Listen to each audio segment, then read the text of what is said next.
I've worked at Lassen National Park long enough to know when a visitor's story is just nerves or exaggeration. You hear them every season. Bears mistaken for monsters, elk seen in poor light, shadows that look like something else when you're dead tired.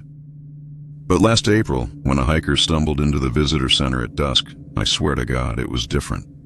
That man's face is still burned into my memory, pale as ash, trembling like his bones were loose inside him, and the way his eyes kept flicking back to the windows, like he expected something to follow him in.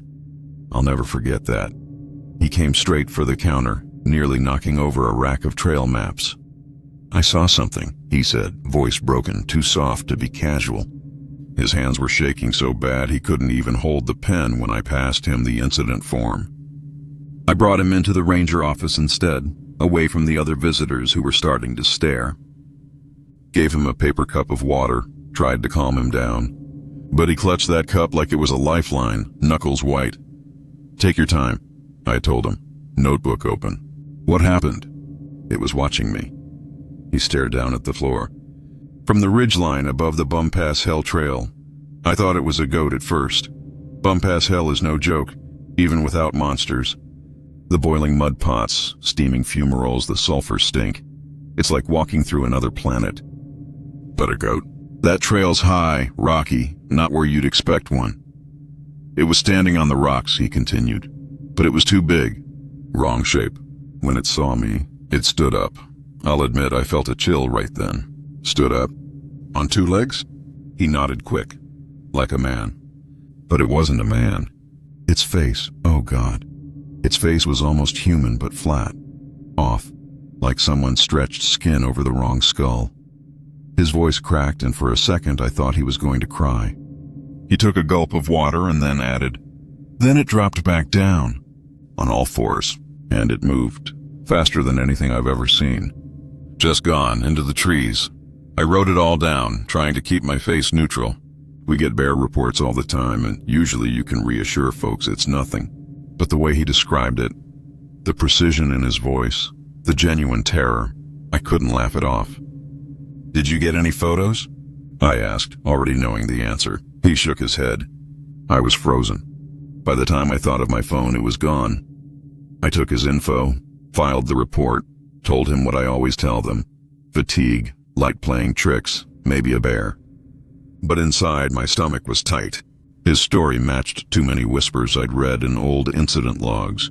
Humanoid figure, wrong proportions, moving both upright and on all fours. Always dismissed. Always forgotten. That night, I stayed late at the office.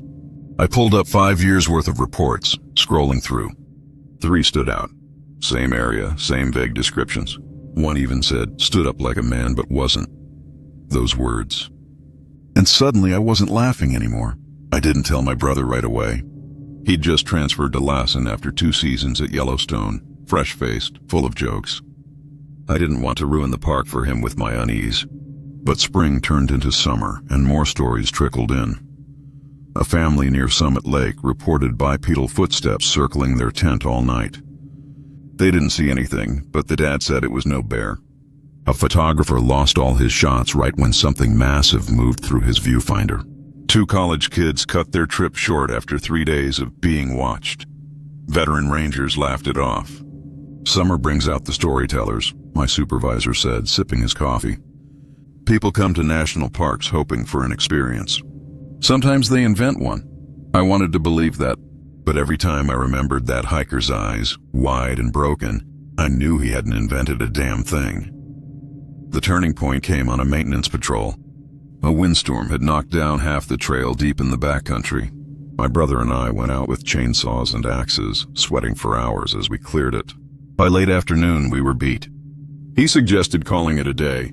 I was about to agree when I noticed something, a tree just off the trail. Bark stripped in long vertical furrows, climbing higher than I thought possible. Fresh sap still oozing. Not storm damage. Not random. Deliberate. "Check this out," I called. He came over, wiped sweat from his forehead. "Bear," he guessed, though his voice lacked confidence. Bear's claw sideways. "Look at the height. That's 15 feet up." He stared at it a long time, lips pressed tight. Could be someone screwing around. "Some kid with a hatchet and a ladder. Out here?" I asked. This far from campgrounds?" He didn't answer. We hiked back in silence, both of us scanning the tree line more than usual. That night I woke up certain I'd heard scratching at my cabin door. I told myself it was a branch in the wind, but I didn't sleep again till sunrise. By late August, my brother admitted he'd noticed things too. He told me about a deer carcass another ranger found, its spine removed, laid neatly in a line beside the body. Not eaten, arranged. He tried to play it off as a prank, but his eyes betrayed him. We both knew it was something else. Then came the scat. We were on patrol near the eastern boundary when I spotted it. Huge pile, steaming, full of bone fragments. Bigger than any bear or wolf. My brother crouched beside it, poking with a stick, muttering, "What the hell?" That's when the smell hit me. Musty, ammonia sharp in my nose, and underneath it, movement. Deliberate rustling 30 yards out, hidden in the manzanita. Too heavy for a deer, too controlled for a bear. Something big was watching. "Hey there," my brother called, trying to sound calm. "Park rangers. Identify yourself." Silence.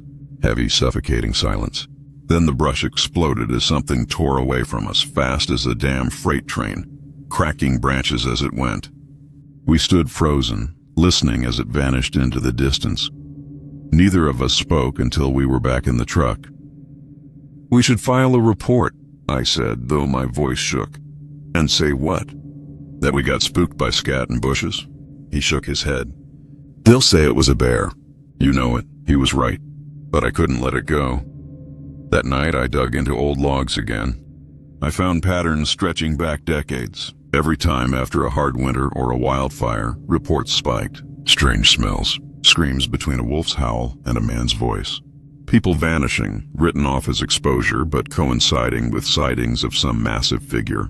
Always dismissed, always buried. I printed the worst reports, highlighted them, planning to show my brother in the morning. But before I could, he texted me, "Check your email." The link he sent was to a cryptozoology forum. Backpackers swapping stories. Thread title, "Flat-faced thing near Lassen." The description, a creature mistaken for a goat standing upright, dropping to all fours, vanishing into the trees. The same story, over and over. Now I lie awake most nights, listening for scratching, smelling phantom ammonia in the air. When I'm out on patrol, every shadow feels too long, every silence too complete. Visitors still come, laughing, snapping photos of fumaroles and hot springs.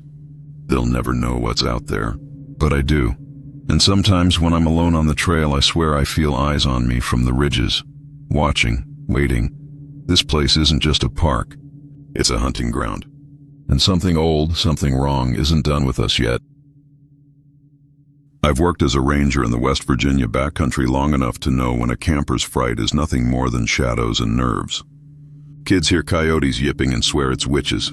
Folks see deer eyes glowing in the beam of a headlamp and think they've locked eyes with a monster. You get used to it until you can't. Until something happens that gnaws at you in the dark when you're alone, whispering that you missed the truth staring right at you. This one started at Summit Lake Campground on a late July night. Heat still pressed against the earth like a fever. I was at the ranger station finishing up reports when a family of 4 staggered in, pale as ghosts. Father gripping his wife's shoulders, kids clinging to her legs, all of them jittery like they'd run a mile uphill. He said they were breaking camp and leaving that night. I asked what happened. He swallowed, eyes darting to the door, and told me. Something walked circles around our tent. 2 legs, heavy, for hours. I laughed at first. Nerves more than humor. Probably a bear. They can sound. He cut me off with a flat voice. No bear walks like that. No bear stops, breathes, and then starts again like it's thinking. His knuckles were white on the counter. The kids started crying again, and his wife kept whispering, "Please, we're leaving, we're leaving." Oh God. The hell was I supposed to say? Campers spook easy, but I couldn't shake the way he said, thinking. That wasn't the usual campfire spook story. They dumped their permit on the desk, packed their car, and were gone before I even locked up. Duty said I needed to check the site. Hell, I wish I hadn't. But protocol is protocol. A family leaves claiming a threat. I investigate. Midnight found me driving down the narrow gravel towards Summit Lake, the woods pressing in, blacker than sin. The moon was hiding behind heavy clouds, no stars, just my headlights cutting tunnels through the dark. Their site sat near the lake's edge, close to the tree line where spruce and hemlock hunched over the water. When I killed the engine, the night swallowed me whole. It was so quiet it hurt. Normally you'd hear insects, the croak of frogs, some whip-poor-will calling. That night, nothing. Just the blood pumping in my ears. The tent was still standing, half collapsed, stakes yanked, sleeping bags tossed inside like they'd fled in a hurry. I walked a slow circle with my mag light, heart thumping. That's when I saw them, tracks in the dirt, not bear.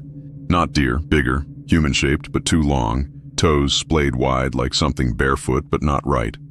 They circled the tent over and over, a trail worn deep, stopping and starting as if whoever, or whatever it was, stood listening inches away from thin nylon walls. My mouth went dry. I crouched, tracing the prints with my light, then froze when the woods gave a soft crack, like a branch under weight. I swung the beam into the trees. Nothing but shadows stacked on shadows. "The hell?" I muttered, voice too loud in the silence. I told myself I'd walk the perimeter, just to be thorough, then get back in the truck and call it in. But my feet dragged me farther from safety, flashlight bouncing off bark and brambles. The trail bent toward the lake, and I swear I felt eyes on me, burning holes in my back. I stopped, listened. There it was again. Crunch, deliberate, 2 legs. "Not scamper, not scuttle, step, step, stop. Who's there?" My voice cracked like a kid's. I hated it. "This is park property. Identify yourself." The silence that followed was the longest I'd ever endured. Then a breath, low, rasping, not 20 yards off. "Oh God." I raised my hand to my sidearm. Regulations say it's last resort, but right then it was the only damn comfort I had. My flashlight beam shook, catching water ripples, tree trunks, then movement. A shape slid between 2 pines. Too tall, too broad, upright. My chest clenched so hard I thought I'd drop dead right there. "Stop! Stay where you are!" My shout ripped through the dark, echoing over the lake. The thing paused. For one heartbeat, I thought maybe it would step out, show itself. Instead, it exhaled, flat, almost human, like someone forcing air through a broken reed. Then it dropped. I swear to God, it dropped to all 4s and scuttled into the brush with a speed no man could manage. I backed toward the tent, every nerve screaming. My light darted, my pistol drawn. The woods had come alive with sound now, rustling, snapping twigs, water lapping hard like something heavy had moved through it. I wanted to run. Every instinct screamed to bolt for the truck. But I couldn't turn my back. Hours dragged like that. I planted myself by the fire pit, knees locked, light sweeping, finger on the trigger. I'd hear it circle, slow at first, then faster. Sometimes close enough I swore I could hear its breath behind me. But when I spun, nothing. Just trees leering back at me. At one point, rocks clattered into the fire ring, tossed, deliberate. I shouted myself hoarse. Somewhere around 3 a.m., the noises eased. The woods went dead again, the air heavy as wet wool. I didn't holster my pistol until the first wash of dawn hit the treetops. My throat burned dry, my legs trembled like I'd run 50 miles. I packed up what was left of the family's gear and left the site bare. Didn't look back. Back at the station, I filed the report, every word shaking on the page. Unidentified bipedal presence. Aggressive circling. Unseen but tracked. My supervisor read it and raised an eyebrow. Probably kids messing around. "You sure you weren't rattled by a bear?" I wanted to laugh, or scream, but I just nodded and said I'd keep an eye out. What else could I do? Tell him I stared into the woods at something wrong-shaped that breathed like a man but moved like a beast? Nights since, I've lain in bed hearing it in memory. Step, step, stop. That breath flat and broken. The scrape of claws or nails against bark. I tell myself it's nothing, just the mountain playing tricks. But deep down, I know the family wasn't spooked over nothing. They heard what I heard. They felt it circling, waiting. And the worst part isn't what happened. It's knowing it's still out there. Watching the next tent, counting circles in the dirt until the sun comes up. I've walked the backcountry of California long enough to know the signs of every predator that calls these mountains home. Bears leave their piles in the middle of game trails. Mountain lions cover their leavings with soil and leaves. Coyotes scatter theirs on ridges like they're planting flags. But what my partner and I found that day out by the Manzanita scrub was nothing I could explain. And oh God, I wish I could. Because knowing what I know now, I sleep lighter, dream worse, and never patrol those thickets without one hand on my sidearm. It was late August. Air baked dry, sun punching down so hard the dust on the trail clung to our boots like flour. I was with Reyes, another ranger who'd worked the backcountry as long as me. We were running routine sweeps along the canyon, checking for illegal camps and fire rings. Nothing unusual until we cut across a flat stretch of dry soil shaded by manzanita. That's when I saw it. Fresh scat, dark, steaming still, and God help me, massive. Bigger than anything I'd seen a bear leave, twice the bulk of mountain lion. I stopped cold, my stomach knotting. Reyes crouched first. The hell? He muttered, using a stick to poke at it. The pile broke apart easy, and there they were, bone fragments. Not the smooth, small chips you sometimes find when predators eat rodents, but jagged shards, still pale, like ribs and vertebrae chewed to splinters. The smell rose up sharp and vile, stinging my nose so bad my eyes watered. Ammonia. Not musk, not decay, not the carrion stench of bear scat. Pure, acrid ammonia, like someone dumped a bottle of cleaning fluid in the dirt. Jesus Christ, I gagged, yanking my bandana over my nose. What the hell eats like that? Reyes didn't answer. His eyes darted past me, scanning the brush. The manzanita was thick out there, branches twisting low and dense, perfect cover for deer, and for whatever left that steaming mess. We stood still, ears straining. That's when it started. Crack. A branch shifting, then another. Something heavy, moving low, slow, deliberate. Not crashing like a bear blundering. No, this was stealth, muscle sliding through the scrub. Every step snapped twigs with weight that didn't match stealth, like something massive pretending it belonged. Oh, God, I whispered before I knew I'd said it. My heart was banging so hard it rattled my teeth. We couldn't see it, just the branches bowing in a line, like something brushing through without hurry. The smell of ammonia hung thicker, like it was closer than we thought. I started to raise my flashlight, hand trembling, but Reyes hissed, "Don't." His voice was so sharp it stopped me cold. You don't shine on something that doesn't want to be seen. His hand hovered near his own holster, but he didn't draw. Training screamed at us to investigate, document. Instinct screamed louder, "Get out!" The brush crackled again, closer this time. A slow drag of something across bark, like nails or claws. I swear I felt it then. The sense of being studied weighed. Predators I knew, cats, bears, coyotes, they stalk prey. This felt different. This felt like something that had all the time in the world and wanted us to know it. Reyes's jaw clenched, his voice low. We mark it, we log it, then we get the hell out. So that's what we did. We marked the spot on GPS, scribbled quick notes with shaking hands, and backed off the trail step by step, never turning our backs. The sound in the brush followed a little way, then stopped. Dead silence again, except for the blood rushing in my ears. I didn't breathe easy until we hit open ground near the ridge. Back at the station, we logged it as unidentified animal sign. That's the official phrase. But nothing about it was ordinary. Not the bone shards, not that chemical stench, not the way it moved just out of sight. Reyes didn't look at me while we wrote it up. Didn't have to. We both knew we'd brushed against something we couldn't name.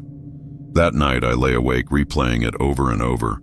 The smell, the crunch of branches, that feeling of eyes crawling across my skin, and the thought that wouldn't leave me.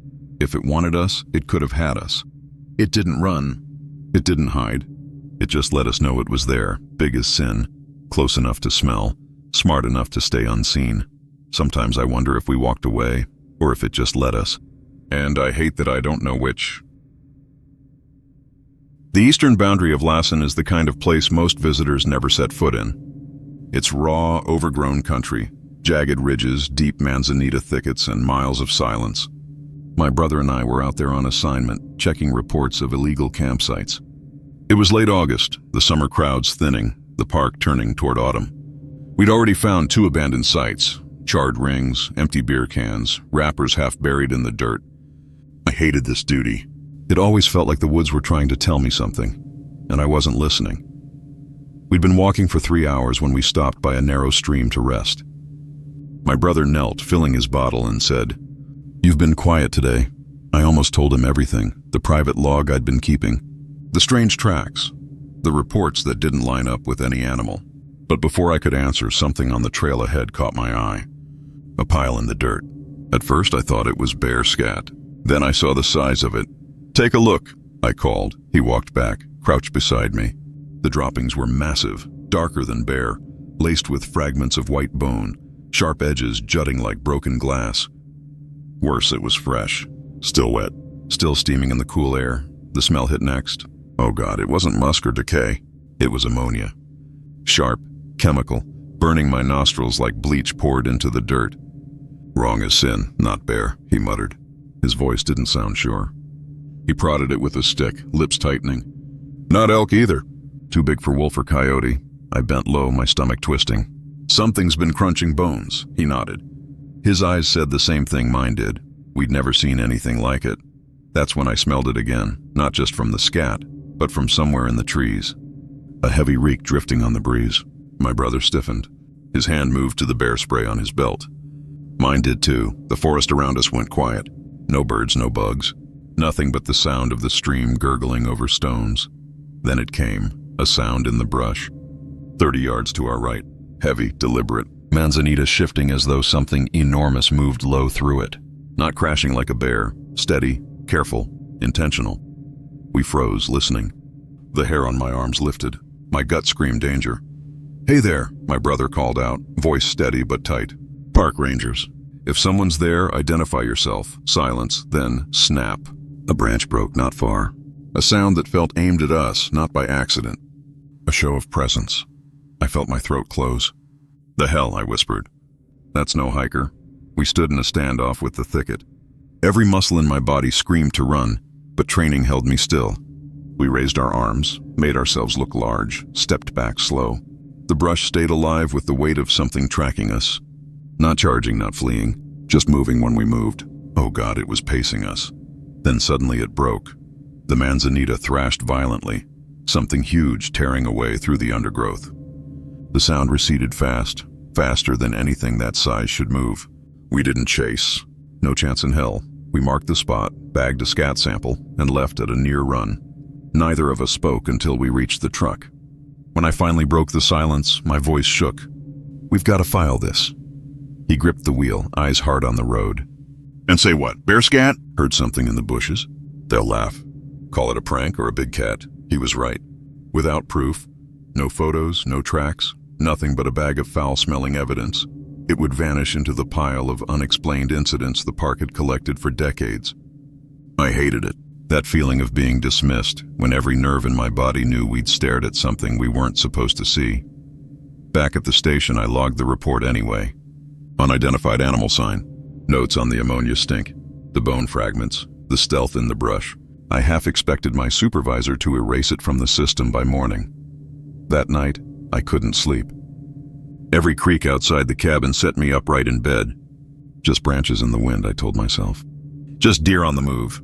But then I smelled it, faint, drifting through the screen window. Sharp, acrid, ammonia. My skin went cold. I crept to the door, eased it open. The porch was empty. Moonlight stretched across the dirt. But out by the tree line, 30 yards from the cabin, something caught the light. Fresh gouges in the bark.